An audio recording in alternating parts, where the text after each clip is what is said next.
Samuel Colt received his first American patent for a revolving firearm on February 25, 1836. The United States Patent Office issued it as patent number 138. The document described a pistol or rifle fitted with a rotating cylinder that held multiple charges, each charge advancing automatically into alignment with a single fixed barrel when the shooter caught the hammer. That automatic alignment mechanism was the functional core of the invention and the boundary Colt would spend the next 20 years defending in court. Colt's early commercial history was a failure. He established the Patent Arms Manufacturing Company in Paterson, New Jersey in 1836 to produce revolvers under the new patent, but the venture collapsed in 1842 due to poor sales and insufficient government contracts. The United States military showed limited interest in repeating arms at that time. Colt kept himself financially afloat in the early 1840s by marketing other inventions, including a system for laying underwater telegraph cable and a naval mine he demonstrated to the Navy Department. His revolvers circulated in small numbers among Texas Rangers, who used them in conflicts with Comanche warriors and against Mexican forces along the Texas border. But these users constituted a narrow market. The Mexican-American War, which began in 1846, created the opening Colt needed. The Army required a substantial supply of reliable repeating handguns for cavalry and mounted infantry. Captain Samuel Walker of the Texas Rangers, a veteran of engagements in which the earlier Paterson revolvers had proven effective, contacted Colt and proposed a collaboration. Walker wanted a heavier, more powerful weapon with a larger cylinder, a fixed loading lever mounted beneath the barrel, and a higher powder capacity. The two men corresponded in detail about the specifications and produced a design that became the Walker Colt, a .44 caliber revolver weighing 4 pounds 9 ounces unloaded, capable of propelling a ball with enough force to stop a horse at 100 yards, according to Walker's own written assessment. The government placed an order for 1,000 Walker Colts in 1847. Colt had no factory and could not fill the order independently. He contracted production to Eli Whitney Jr. in Whitneyville, Connecticut, using Whitney's existing machinery and workforce. The arrangement worked and the revolvers were delivered. The contract income allowed Colt to lease a building in Hartford, Connecticut, and establish his own manufacturing operation in 1848. He followed the Hartford opening with a purpose-built factory completed in 1855 that covered more than 250 feet of riverfront along the Connecticut River and was described at the time as the largest private armory in the world. The Hartford operation expanded rapidly through the early 1850s. By 1852, the factory employed approximately 1,000 workers and was producing tens of thousands of revolvers per year. Colt adopted and refined the system of interchangeable parts manufacturing that had been developing in American industry since the Springfield Armory's work in the early 19th century. His factory used specialized machinery for each manufacturing step, with workers performing repetitive operations on components that could be assembled in any combination without hand-fitting. Finished parts from one revolver could be substituted into another of the same model without modification.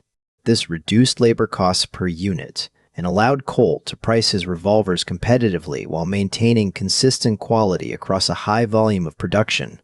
The Navy Revolver, a .36 caliber 6-shot weapon with an octagonal barrel introduced in 1850, retailed for approximately $25 and sold in very large numbers to civilians, military personnel, and buyers traveling west during the California Gold Rush. The profitability of the revolver market attracted competitors who understood that the patent would eventually expire and were willing to risk litigation, or believed they could engineer around the core claims. The Massachusetts Arms Company was incorporated in 1849 in Chicopee Falls, Massachusetts, with capitalization directed specifically at revolver production. Its founders acquired rights to a design by Daniel Wesson and Henry Leavitt. This Daniel Wesson had not yet entered the partnership with Horace Smith that would later produce the Smith & Wesson Company.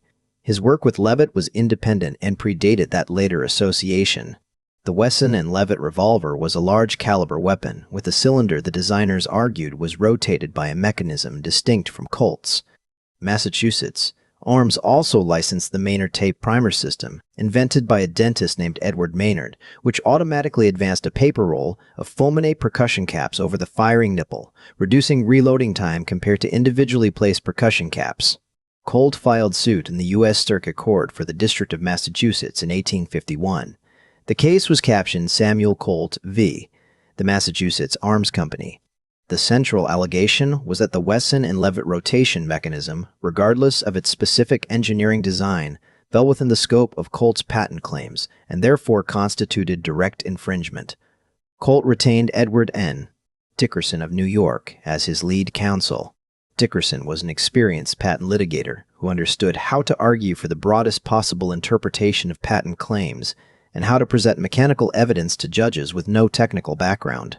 Massachusetts Arms retained Rufus Choate to lead its defense.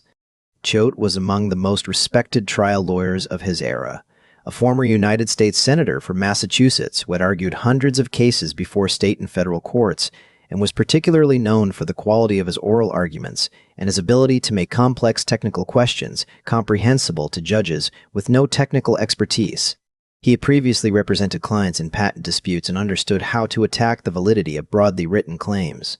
The defense team also included George Howe, who handled the more detailed technical portions of the mechanical analysis, including the preparation of physical comparisons between the two firearms.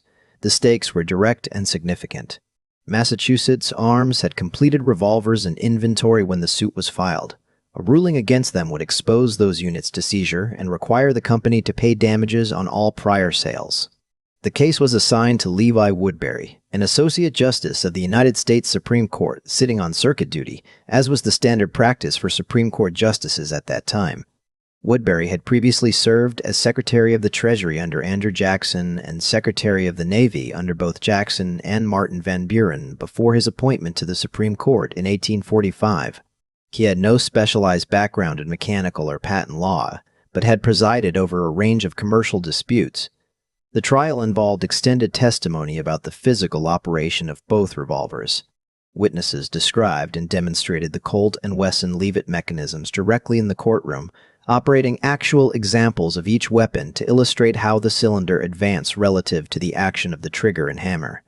The defense argument centered on the claim that the Wesson Leavitt cylinder was rotated by a pawl driven by the trigger rather than by the cocking of the hammer, and that this engineering difference placed the design outside the specific claims of Colt's patent. Choate also introduced prior art evidence presenting documentation of earlier revolving firearms, including European designs with rotating chambers, arguing that Colt's core idea was not original and that the patent should be either narrowed or invalidated on that basis. Dickerson responded by drawing a distinction between the existence of earlier rotating cylinder designs and the specific combination Colt had patented. He argued that no prior invention had combined automatic rotation with a single fixed barrel and a reliable indexing mechanism in a commercially operable firearm. He presented evidence tracing Colt's invention back to 1831, when Colt was 17 years old and traveling by ship between Boston and Calcutta. Colt later testified that he observed the action of the ship's windlass or capstan and conceived the principle that a cylinder holding multiple charges could be advanced automatically into alignment with a fixed barrel by a mechanical connection to the cocking mechanism. This account of origin had been documented in Colt's correspondence and patent filings before the lawsuit and was difficult for the defense to challenge. Judge Woodbury ruled in favor of Colt. The court found the patent valid and infringed, rejected the prior art defense, and determined that the functional equivalence of the Wesson-Leavitt rotation mechanism to Colt's described mechanism was sufficient to constitute infringement, regardless of differences in the underlying mechanical implementation. This reasoning held that what mattered was the result achieved, not the precise path taken to achieve it. The injunction issued against Massachusetts Arms prohibited the company from manufacturing or selling revolvers of the infringing type and applied to existing completed inventory. Massachusetts Arms could not move the units it had on hand. The company had invested in tooling, raw materials, and completed guns that the ruling now made unsellable. It paid damages covering its past sales, absorbed the loss on its finished inventory, and ceased production of the contested design. It did not attempt to bring a new revolver design to market during the remaining years of the Colt patent and effectively withdrew from competition in the handgun market. The ruling left Colt as the sole legal manufacturer of revolvers in the United States for the remaining years of the patent term. No domestic producer could bring a competing revolver to market using automatic cylinder rotation without facing the same outcome Massachusetts Arms had encountered.